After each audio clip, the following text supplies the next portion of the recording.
अब तो एक ही जिज्ञासा है, ये डिग्री फर्जी है तो इसके खिलाफ एफआईआर होनी चाहिए, तो एफआईआर होकर उसके खिलाफ कानूनी कार्रवाई होनी चाहिए। यही जिज्ञासा और कार्रवाई बाकी है। बाकी तो अमित शाह साहब सब काम कर ही चुके हैं, अब कोई जिज्ञासा तो है ही नहीं। लेकिन ये इसीलिए हम बोल रहे हैं ये कुतर्क है। उन्होंने कहा देश की जनता जो है वो अजनबी है प्रधानमंत्री नरेंद्र मोदी। ये बात तुषार मेहता साहब ने बिल्कुल सही कही है। ये बात मोदी जी ने एक बार नहीं कई बार साबित की है। झूठ व्यक्ति किससे बोलता है, धोखाधड़ी किसके साथ करता है, जो उसका अपना नहीं होता उसका पराया होता है।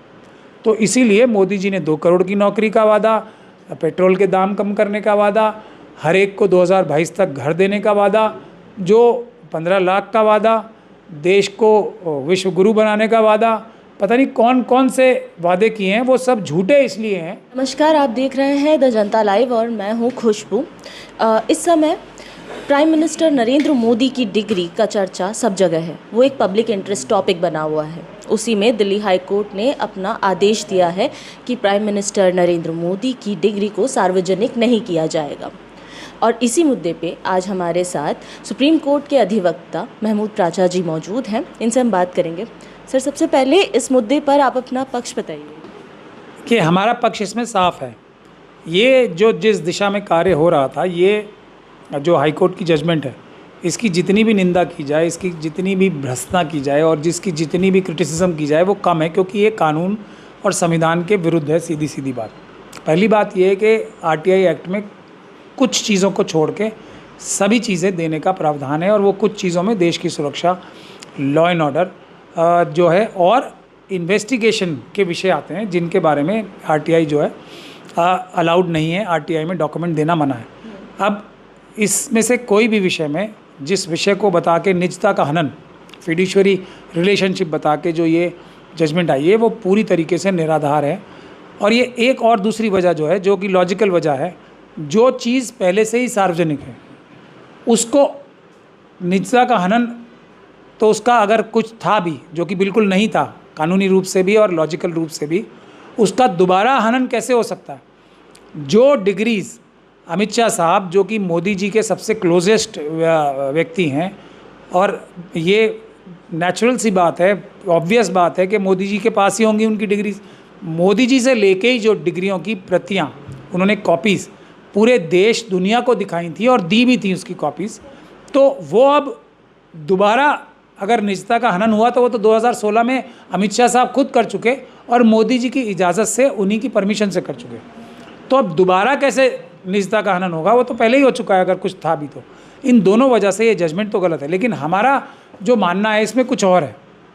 इसमें देखिए, देश की जनता को ये जानने का अधिकार नहीं है, ये करने का भी अधिकार है कि अगर उनके प्रधानमंत्री या कोई भी नेता है वो उनसे झूठ बोलते हैं और वो झूठ बोलने के लिए कोई अपराध करते हैं, तो देश की जनता ये चाहेगी कि वो व्यक्ति कानून सम्मत धाराओं में उसके तहत एफआईआर दर्ज हो और वो कानून सम्मत तरीके से प्रॉपर इन्वेस्टिगेशन हो उसकी, और वो एक ट्रायल फेस करे और जेल जाए।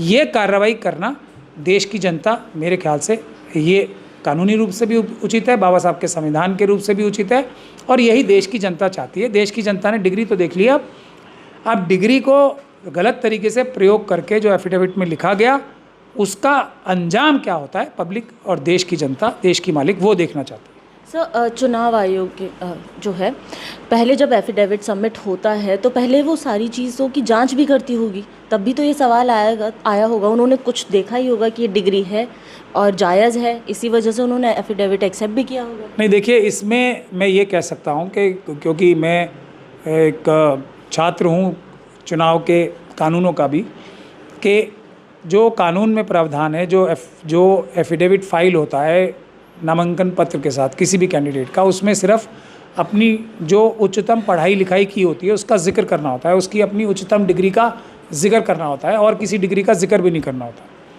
तो वो जिक्र करना होता है, लेकिन वो डिग्री दिखानी नहीं पड़ती है। हाँ, अगर स्क्रूटनी के समय पे जब नामांकन पत्र दूसरे सभी कैंडिडेट्स को बिठाया जाता है और वो एक दूसरे के नामांकन पत्र पे आपत्तियां दर्ज कराते हैं, उसमें ऑब्जेक्शन दर्ज कराते हैं, उस समय अगर कोई व्यक्ति ये पॉइंट आउट करता कि मोदी जी की जो ये डिग्री है मंगा के देखी जाए, ये जो उन्होंने बात लिखी है कि वो हाईएस्ट डिग्री उनकी entire political science in MA in entire political science है, ये झूठ लिखा है उन्होंने, तब डिग्री को मंगा के जो नामांकन के अधिकारी होते हैं, जो चुनाव आयोग के रिटर्निंग ऑफिसर होते हैं, वो देख सकते हैं उसकी सत्यता जांचने के लिए, वरना ज़रूरत नहीं होती। तो ये उस समय जो उनके खिलाफ कैंडिडेट लड़ रहे थे उनकी जिम्मेदारी थी कि ये डिग्री मंगा के देखते। अब लेकिन अपराध तो हो गया उस फर्जी डिग्री का, जो कि देखने से ही फर्जी साफ नज़र आ रही है, इसीलिए तो हम फर्जी कह रहे हैं उसे।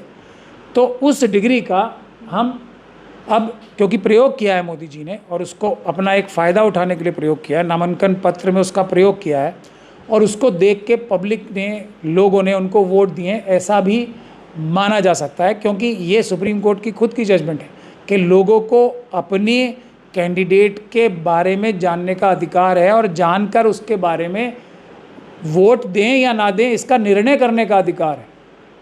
तो उस अगर रूप में देखा जाए तो ये डिग्री बहुत महत्वपूर्ण डिग्री है, जिसको देख के बहुत सारे लोगों ने वोट शायद मोदी जी को दिए होंगे।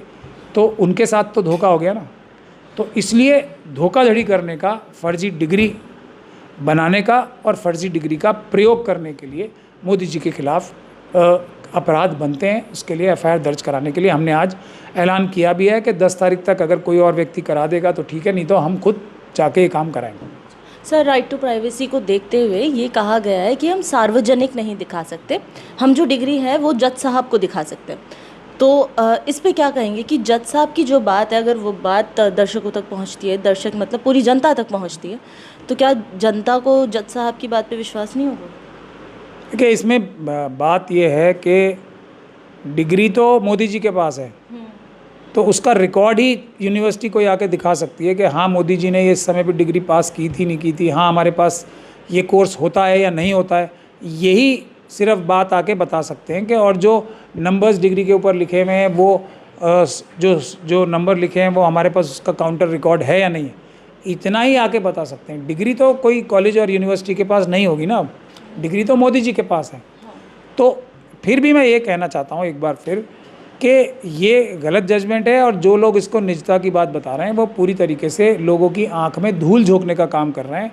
क्योंकि अमित शाह साहब ने तो ये पहले ही डिग्री सार्वजनिक कर दी है, तो सार्वजनिक डॉक्यूमेंट वैसे भी है, ऐसे नहीं कि वो पब्लिक डॉक्यूमेंट यूनिवर्सिटी के रिकॉर्ड में है, बल्कि ये तो वैसे भी सार्वजनिक डॉक्यूमेंट है। क्योंकि अमित शाह साहब जो उनके निकटतम व्यक्ति हैं, उन्होंने एक प्रेस कॉन्फ्रेंस करके पूरे दुनिया को रिलीज़ की थी ये डिग्री। तो इसमें बिल्कुल ही ये आँख में धूल झोंकने का और ये सच ना बोलने का एक और बहुत बड़ा मिसाल है। सॉलिसिटर जनरल ने कहा था, ये उन्होंने तर्क दिया था कि किसी की जिज्ञासा को ध्यान में रखते हुए हम किसी की डिग्री को सार्वजनिक नहीं कर सकते। ये बात भी उन्होंने कही थी जब वो तर्क वितर्क हो रहा था। ये तर्क नहीं, कुतर्क माना जाएगा, क्योंकि वो जिज्ञासा तो पूरे दुनिया की शांत जो है वो अमित शाह साहब कर चुके हैं। अब किसकी क्या जिज्ञासा है? अब तो एक ही जिज्ञासा है, ये डिग्री फर्जी है तो इसके खिलाफ एफआईआर होनी चाहिए, तो एफआईआर होकर उसके खिलाफ कानूनी कार्रवाई होनी चाहिए। यही जिज्ञासा और कार्रवाई बाकी है। बाकी तो अमित शाह साहब सब काम कर ही चुके हैं, अब कोई जिज्ञासा तो है ही नहीं। लेकिन ये इसीलिए हम बोल रहे हैं ये कुतर्क है। उन्होंने कहा देश की जनता जो है वो अजनबी है प्रधानमंत्री नरेंद्र मोदी। ये बात तुषार मेहता साहब ने बिल्कुल सही कही है। ये बात मोदी जी ने एक बार नहीं कई बार साबित की है। झूठ व्यक्ति किससे बोलता है, धोखाधड़ी किसके साथ करता है? जो उसका अपना नहीं होता, उसका पराया होता है। तो इसीलिए मोदी जी ने 2 करोड़ की नौकरी का वादा, पेट्रोल के दाम कम करने का वादा, हर एक को 2022 तक घर देने का वादा, जो 15 लाख का वादा, देश को विश्व गुरु बनाने का वादा, पता नहीं कौन कौन से वादे किए हैं, वो सब झूठे इसलिए हैं। और ये भी इसलिए क्योंकि देश की 145 करोड़ जनता से ज़्यादा जो लोग हैं, कम से कम 145 करोड़ जनता तो मोदी जी के लिए अजनबी ही है ना। ये बात वो बार बार साबित भी करते रहे। हाँ, कुछ मुट्ठी भर लोग जो हैं वो उनके परिवार के लोग हैं, जो आरएसएस और बीजेपी के कार्यकर्ता हैं, मुट्ठी भर, और अडानी अंबानी यूसुफ लुलू जैसे जो भ्रष्टाचारी उद्योगपति अपने आप को कहते हैं, लेकिन हैं वो सब लोग देश को लूटने वाले ही। उनके अलावा तो मोदी जी को कोई भी, सब व्यक्ति मोदी जी के लिए अजनबी तो हैं। एक और सवाल, जैसे मान लीजिए ये जो डिग्री है अगर फर्जी निकलती है तो इसके बाद जो प्रधानमंत्री पद है उसके ऊपर क्या असर पड़ेगा? मतलब प्रधानमंत्री नरेंद्र मोदी पे क्या कार्रवाई हो सकती है? देखिए, प्रथम दृष्टया ही ये फर्जी डिग्री है, ये तो देखने से ही नज़र आ रही है। इसमें तो कोई शक और शुबे की गुंजाइश ही नहीं है और उसकी बहुत सारी वजह पब्लिक डोमेन में है, आप सब लोग जानते भी। लेकिन प्रधानमंत्री के रूप में उनके ऊपर जो कार्रवाई हो सकती है वो मैंने जो कानून के रूप से है कि एक FIR होगी। अब FIR होगी तो कोई व्यक्ति नैतिकता के आधार पे भी कि फर्जीवाड़ा करके मैं प्रधानमंत्री बन गया, झूठा एफिडेविट फाइल करके मैं प्रधानमंत्री बन गया, तो कोई अगर नैतिकता के आधार पे इस्तीफ़ा देना चाहे तो वो दे सकता है। उसकी उम्मीद जनता के ऊपर ही छोड़ता हूँ कितनी है या नहीं है नैतिकता के आधार पे इस्तीफ़ा देने की। उसके बाद वो व्यक्ति अरेस्ट होगा, क्योंकि वो डिग्री ओरिजिनल जो है उससे रिकवर भी होनी है, तो सबूत बनेगी। अब अरेस्ट होंगे तो अरेस्ट होने के बाद भी कोई व्यक्ति इस्तीफ़ा दे सकता है, कोई व्यक्ति जेल जाने के बाद भी इस्तीफ़ा नहीं देगा तो प्रधानमंत्री का पद वो उसके रूप में कार्य करते रहेंगे जेल में जाने के बाद भी।